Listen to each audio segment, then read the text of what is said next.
Today I'm excited to speak about the newest mid-range phones from Samsung, the Galaxy A54 5G and A34 5G.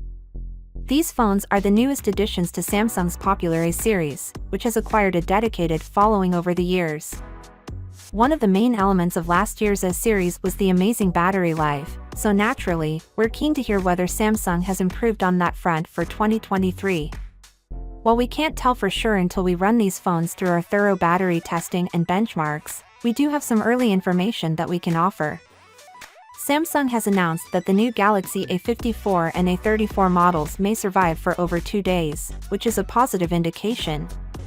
Nevertheless, we should mention that the battery capacity of both phones remains the same as the previous models at 5000 mAh. So, what's different? Samsung has apparently made improvements in software optimization and power efficiency of the chipsets, which may have led in the improved battery life.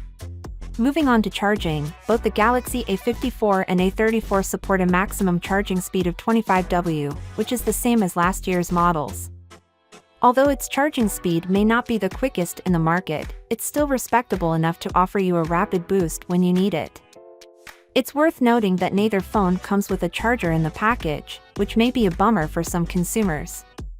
Yet, this appears to be a trend in the smartphone business, since many other manufacturers are also shifting towards eco-friendly packaging that eliminates chargers and earbuds.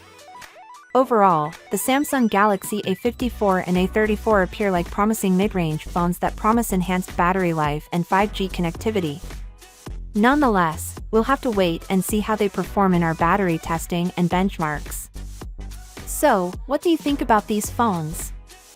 Are you intending to purchase one? Finally, what are your thoughts about it?